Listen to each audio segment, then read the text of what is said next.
Hey everyone, welcome to a new series that I am debuting here over on the KantoCast YouTube. First of all, welcome.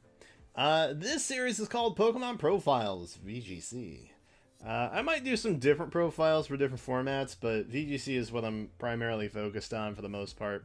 You've got great resources like the global link that you can see over here on technically my right, but your left.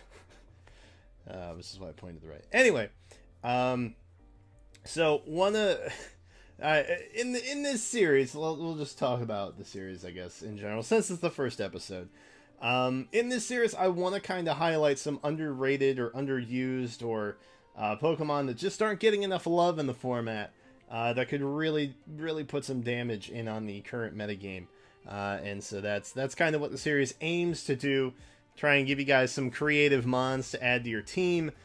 Maybe find that filler mon that you need, just for that Z move, or for that archetype that you're missing, the speed control that you need, or just the all-out heavy hitter, which ironically is what we're talking about this time.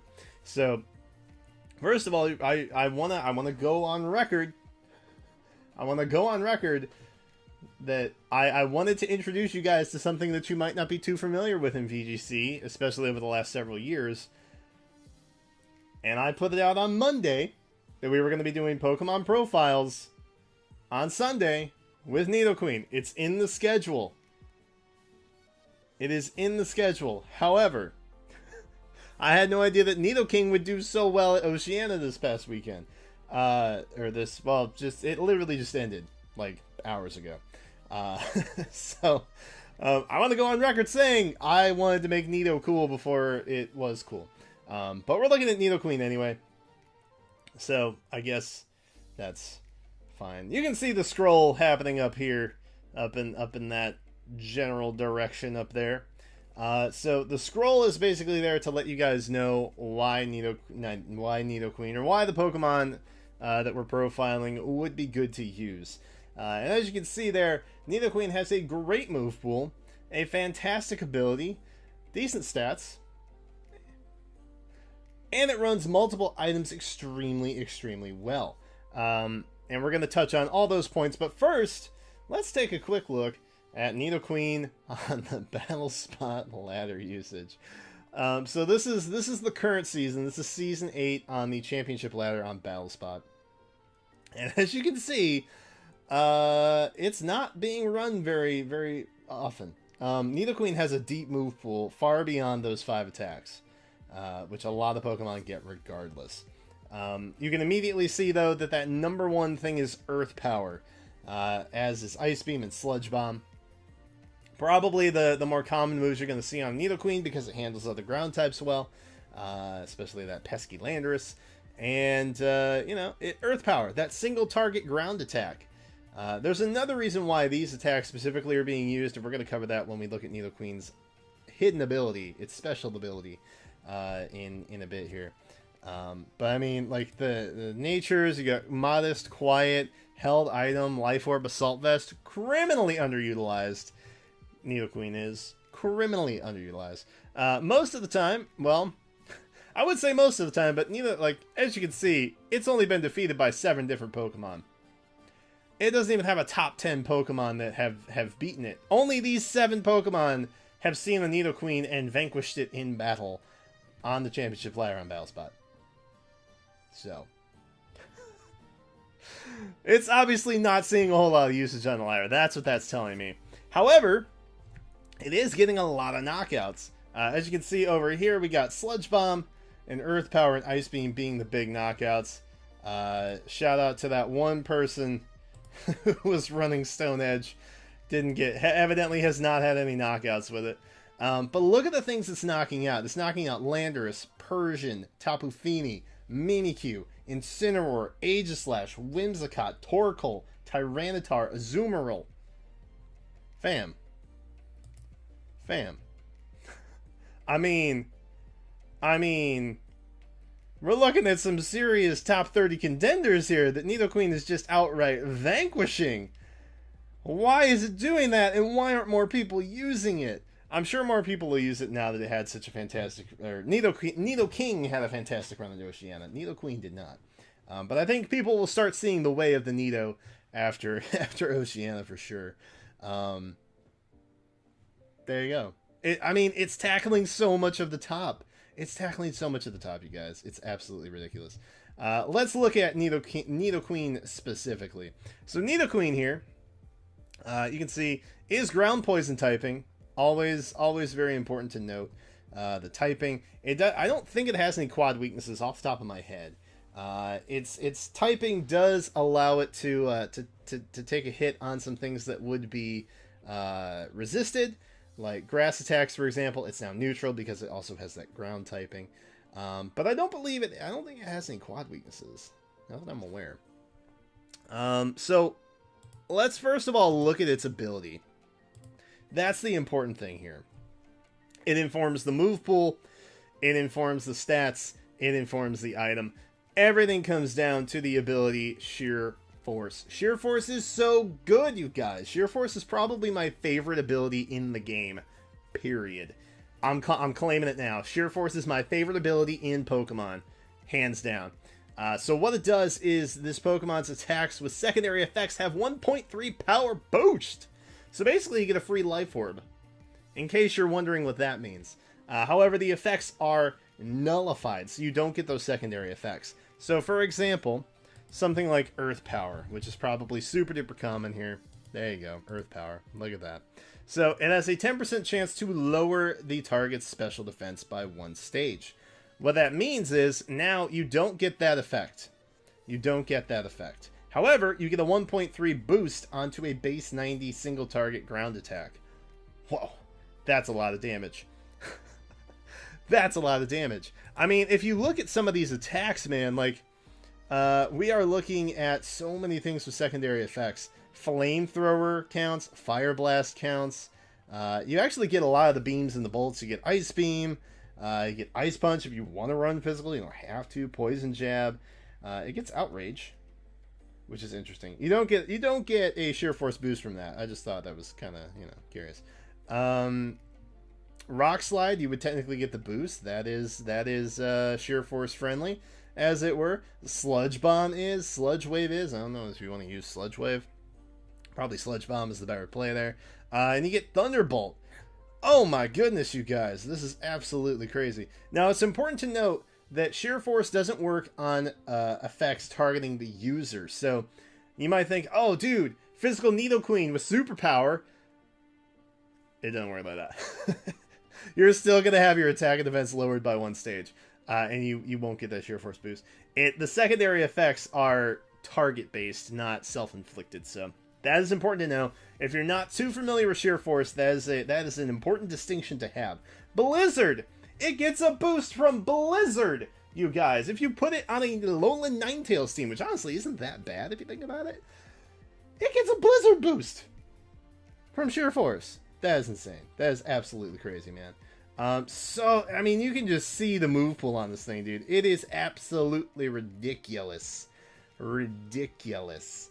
And, I mean, feel free to just kind of, like, check it out. I mean, it gets Water Pulse. You can't see it because it's too far down, but it gets Water Pulse. Water Pulse.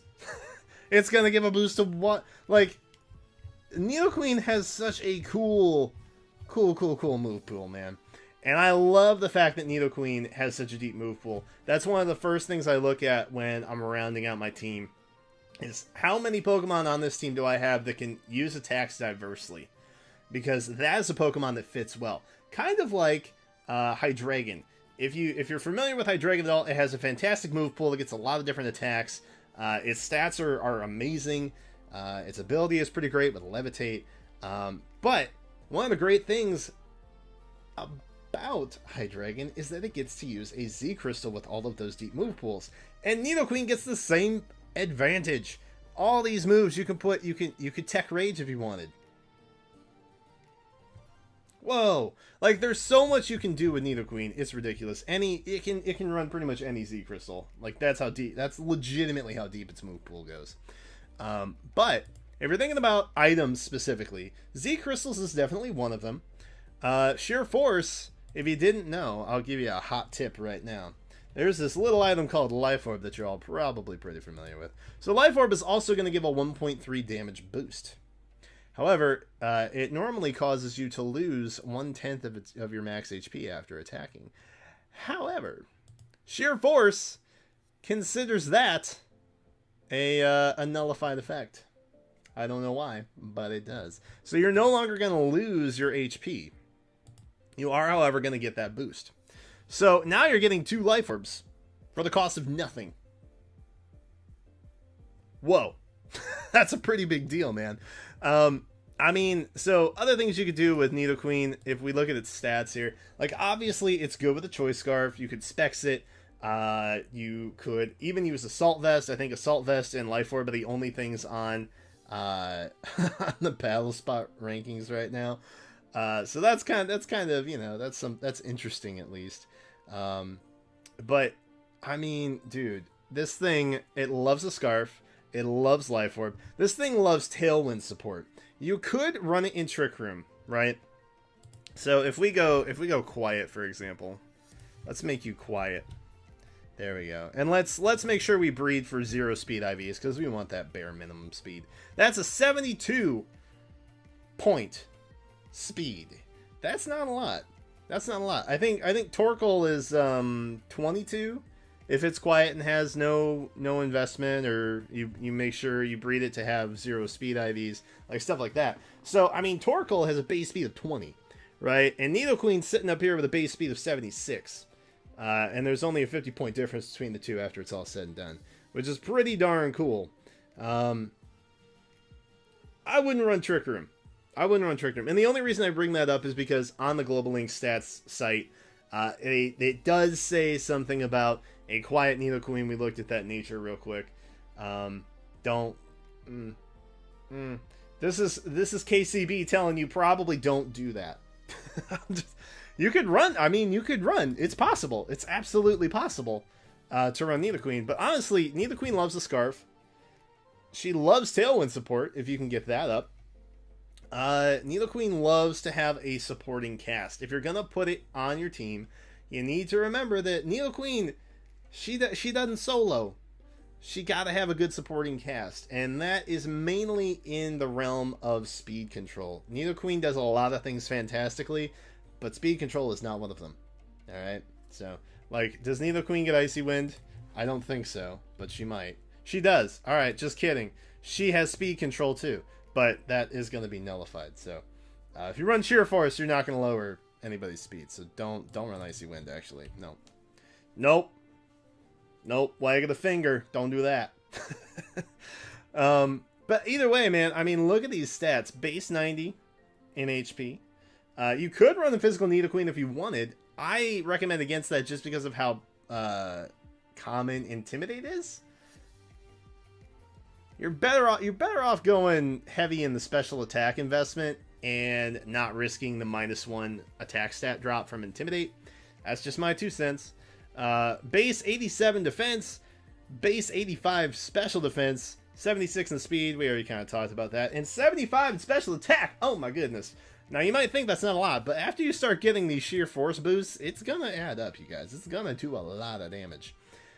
Now, I know that Nidoking did really well, so let's just look at him real quick.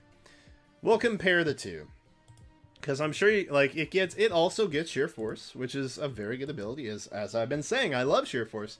But look at these. So, Nidoqueen and Nidoking are basically the same, except Nidoking hits a little bit harder, a little bit faster, and Nidoqueen is a little bit tankier.